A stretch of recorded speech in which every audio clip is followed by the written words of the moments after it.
दोस्तों, G20 यानी great 20 का सम्मेलन शुरू हो रहा है और भारत उसकी मेज़बानी कर रहा है। और साथ यह भी बता दें कि G20 में जितने भी देश हैं, 20 के अलावा भी कुछ और हैं, और भारत जिसका 1999 से स्थायी सदस्य है, की आर्थिक स्थिति चौथी है, यानी केवल 3 देश हमसे आगे हैं। और साथ साथ यह भी बता दो कि जहाँ तक स्वास्थ्य सेवा पर खर्च होने की बात है, जीडीपी का कितना प्रतिशत, मात्रा नहीं, वह हम सबसे अंतिम में है। यह सम्मेलन तकरीबन 4 दिनों तक का है। मुख्य रूप से 8-9 सितंबर को है, लेकिन एक दिन पहले एक दिन बाद भी कई इसके कार्यक्रम जारी रहेंगे। मुख्य चर्चाएं होंगी वैश्विक वातावरण पे, राजनीति पे, अर्थशास्त्र पे, यूक्रेन युद्ध पे अवश्य होगा, और बातें होंगी, अंदरूनी बातें भी होंगी बहुत सारी कि किस देश का किस देश के साथ कैसा संबंध हो, कौन कौन से आर्थिक मुद्दों पर स्वतंत्रता मिले एक दूसरे की जनता को लूटने के लिए या किसी तीसरे जगह जनता को लूटने के लिए। और बहुत सारी वैसी चर्चाएं होंगी जो मुख्य रूप से जनता को बरगलाने का होगा, जिसका वास्तविकता से कुछ लेना देना नहीं है। कुछ आंकड़ों पर ध्यान देते हैं। भारत की आबादी तकरीबन 1 अरब 42 करोड़ है, जो चीन से 1 करोड़ ज़्यादा है, यानी भारत विश्व में सबसे अधिक आबादी वाला देश बन गया है। इसमें तकरीबन 60 करोड़ मजदूर हैं, कुशल और अकुशल दोनों मिलाकर। अब हम जीडीपी की बात करते हैं। पिछले वर्ष भारत का जीडीपी 7% था, काफ़ी अच्छा रहा है देखें तो। वैसे सऊदी अरेबिया का 8.7% था। जीडीपी 2 तरीके के होते हैं, कई तरह के होते हैं, बट मुख्यतः एक जीडीपी नॉमिनल यानी पूरे देश का सकल घरेलू उत्पाद यानी ग्रॉस डोमेस्टिक प्रोडक्ट, पूरा हमने कितना प्रोड्यूस किया एक वर्ष के तहत में। और जीडीपी पीपीपी होता है परचेजिंग पावर पैरिटी, यानी हम जितना पैसा हमारे एक व्यक्ति को मिलता है वह दूसरे देश में जाए तो कितना सामान खरीद सकता है। और उस हिसाब से देखें तो चीन का हमसे तकरीबन दुगुना है, यानी वहाँ के लोग हमसे दुगुना सामान खरीद सकते हैं उतने ही पैसे पे, जबकि अमेरिका में 9 गुना है, बहुत ज़्यादा है। इस सब के बावजूद हमारी स्थिति global multi directional poverty index में कहाँ आता है।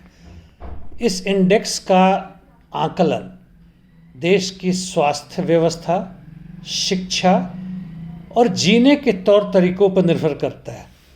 इंडिया इन सब देशों में सबसे अधिक गरीब है और उसके 16.4% आबादी इस गरीबी में रह रहे हैं, जबकि दक्षिण अफ्रीका का 6.3% है।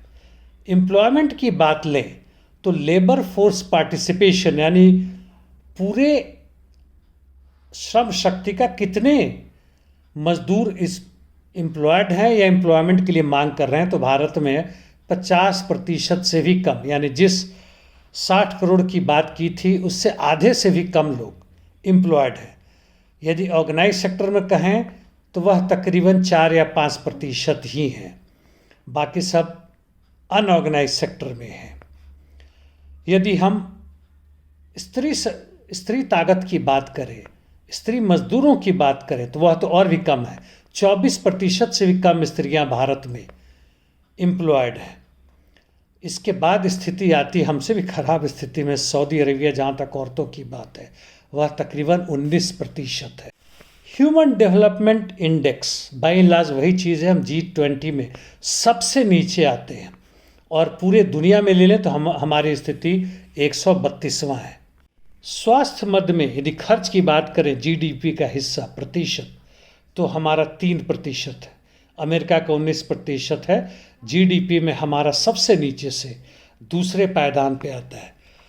यदि शिक्षा की बात करें तो हमारे यहाँ लिटरेसी रेट, यानी जिसको क ख ग घ या ABCD पढ़ना आता है, जो कि लोअर स्कूल में जा चुका है, क्लासेस में जा चुका है, 77 यानी 77% है। यह 2017-18 का आकलन है। प्राइमरी लेवल तक में यानी 10वीं क्लास तक में 50% ही छात्र आ पाते हैं, और यह 2020 का आंकड़ा है। इंडोनेशिया, मेक्सिको में यह 55 और 66% है। तो यह हुई G20, और हमारी स्थिति उसमें तकरीबन हर क्षेत्रों में हम सबसे निचले पायदान पे हैं। विश्व के बाकी जगहों में ले लें तो सबसे निचले नहीं, 130, 132, 135 में आते हैं तकरीबन 160 देशों की जनगणना में। यानी हमसे 30-40 देश और भी हैं, 30 देश हैं जो कि हमसे भी बुरे हालत में हैं। तो इसलिए ये जो आंकड़े हैं GDP के आंकड़े, हमारी कितनी संपत्ति होगी, आंकड़े हैं पूरे विश्व में हम चौथे, पांचवें, दूसरे स्थान पे आते हैं। यह महत्व का नहीं है, यह सारे पूंजी संपत्ति कुछ खास लोगों के पॉकेट में चले जाते हैं। हमारे पास, मजदूरों के पास, किसानों के पास क्या आता है, वह मुख्य मुद्दा है। वही प्रजातंत्र का आधार है, ना कि चांद पे आपने एक सैटेलाइट भेज दिया, ना कि आपने कितने जुमले पढ़ दिए, ना कि आपने आज से एक काल्पनिक 2000 वर्ष पहले की कोई बातें कह दी और इससे गर्वान्वित हो रहे हैं। गर्वान्वित होना अलग बात है, और एक इंसान की तरह जीना, इंसान की तरह समझना, वैज्ञानिक सोच समझ करना, अंधविश्वास और अंधकार से दूर हटना, आपस में एक सही में भाईचारे और बराबरी का संबंध होना, इंसान के इंसान की तरह जीना, यह सब अलग बातें हैं। और जो जरूरी बातें यही प्रजातंत्र बनाती है।